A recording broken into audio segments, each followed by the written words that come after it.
हरे कृष्णा, राधे राधे जी सबको। माघ मास का दूसरा अध्याय।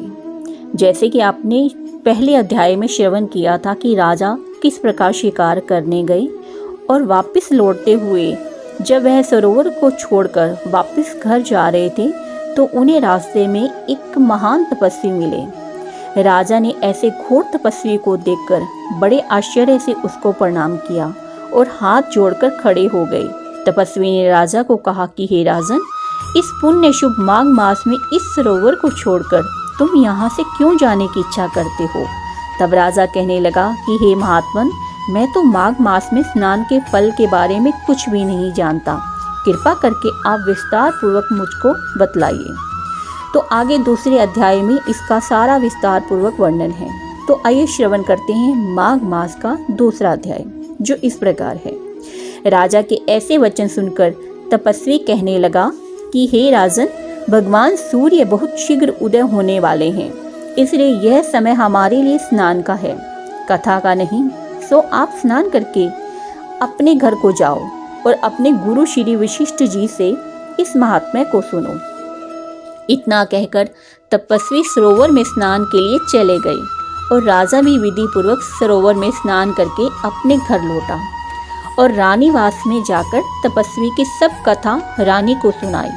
तब सूत जी कहने लगे कि महाराज, राजा ने अपने गुरु वशिष्ठ जी से क्या प्रश्न किया और उन्होंने क्या उत्तर दिया, सो कहिए।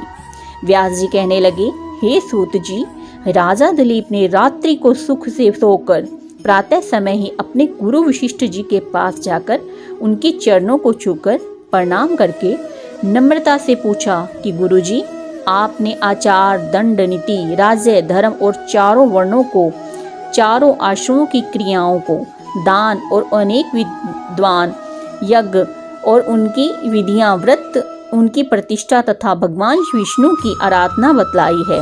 परंतु अब मैं आपसे माघ मास के स्नान के महात्म्य को सुनना चाहता हूँ। सो हे तपोवन, नियम पूर्वक इसी विधि समझाइए। गुरु वशिष्ठ जी कहने लगे कि हे राजन, तुमने दोनों लोकों के कल्याणकारी वनवासी तथा गृहिणियों के अतःकरण को मकर राशि में करने वाले माघ मास में स्नान का फल सुंदर प्रश्न पूछा है। तिल, वस्त्र, स्वर्ण, अन्न, घोड़ा आदि दोनों तथा चंद्रायन और ब्रह्मा पूर्व व्रत आदि से भी अधिक होता है। वैशाख तथा कार्तिक के जप, दान, तप और यज्ञ बहुत फल देने वाले होते हैं, परंतु माघ मास में इनका फल बहुत अधिक होता है। माघ मास में स्नान करने वाला पुरुष राजा और मुक्ति के मार्ग को जानने वाला होता है। दिव्य दृष्टि वाले महात्माओं ने कहा है कि जो मनुष्य माघ मास में सकाम या भगवान के निमित्त नियम पूर्वक माघ मास में स्नान करता है, वह अत्यंत फल वाला होता है। उसको शरीर की शुद्धि, प्रीति, ऐश्वर्य तथा चारों प्रकार के फलों की प्राप्ति होती है। अदिति ने 12 वर्ष स्नान किया, इससे तीनों लोकों को उज्जवल करने वाले 12 पुत्र उत्पन्न हुए।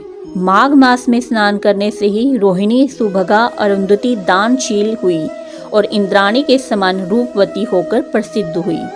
जो माघ मास में स्नान करते हैं तथा देवताओं के पूजन में तत्पर रहते हैं, उनको सुंदर स्थान, हाथी और घोड़ों की सवारी तथा दान का द्रव्य प्राप्त होता है और अतिथियों से उनका घर भरा रहता है।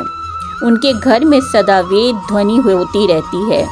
वे मनुष्य धन्य हैं जो माघ मास में स्नान करते हैं, दान देते हैं तथा व्रत और नियमों का पालन करते हैं। और दूसरे पुण्यों के क्षीण होने से मनुष्य स्वर्ग से वापस आ जाता है, परंतु जो मनुष्य माघ मास में स्नान करता है वह कभी स्वर्ग में वापस नहीं आता। इससे बढ़कर कोई नियम, तप, दान पवित्र और पाप नाशक नहीं है। भृगु जी ने मणि पर्वत पर विद्याधरों को यह सुनाया था। तब राजा ने कहा कि हे ब्राह्मण, भृगु ऋषि ने कब मणि पर्वत पर विद्याधरों को उपदेश दिया, सो बतलाइए। तब ऋषि जी कहने लगे कि हे राजन, एक समय 12 वर्ष तक वर्षा न होने के कारण, सब प्रजा क्षीण होने के कारण संसार में बड़ी उद्विग्नता फैल गई। हिमालय और विंध्याचल पर्वत के मध्य का देश निर्जन होने के कारण श्राद्ध, तप तथा स्वाध्याय सब कुछ छूट गए। सारा लोक विपत्तियों में फंसकर प्रजाहीन हो गया। सारा भूमंडल फल और अन्न से रहित हो गया। तब विंध्याचल से नीचे बहती हुई नदी के सुंदर वृक्षों से आच्छादित अपने आश्रम से निकलकर श्री भृगु ऋषि अपने शिष्यों सहित हिमालय पर्वत पर गए। इस प्रकार की चोटी नीली और नीचे का हिस्सा सुनहरी होने से सारा पर्वत पीतांबरधारी श्री भगवान के सदृश लगता था।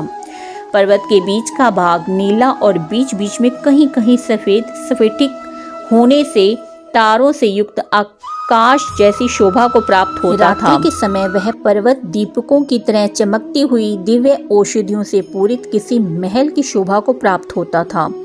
यह पर्वत शिखाओं पर बांसुरी बजाती हुई और सुंदर गीत गाती हुई किन्नरियों तथा केले के पत्तों की पताकाओं से अत्यंत शोभा को प्राप्त हो रहा था। यह पर्वत नीलम, पन्ना, पुखराज तथा इसकी चोटी से निकलती हुई रंग बिरंगी किरणों से इंद्रधनुष के समान प्रतीत होता था। स्वर्ण आदि सब धातुओं से चमकती हुई रत्नों से चारों ओर फैली हुई अग्नि ज्वाला के समान शोभायमान था। इसकी कंदराओं में काम पीड़ित विद्याधरी अपने पतियों के साथ आकर रमन करती हैं और गुफाओं में ऐसे ऋषि मुनि जिन्होंने संसार के सब कलेशों को जीत लिया रात दिन ब्रह्मा का ध्यान करते हैं और कई एक साथ में ही रुद्राक्ष की माला लिए हुए शिव की आराधना में लगे हुए हैं।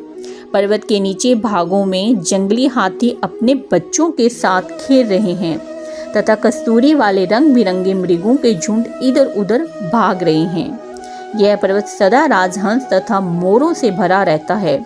इसी कारण इसको हेमकुंड कहते हैं। यहाँ पर सदैव ही देवता, गुहाग और अप्सरा निवास करते हैं।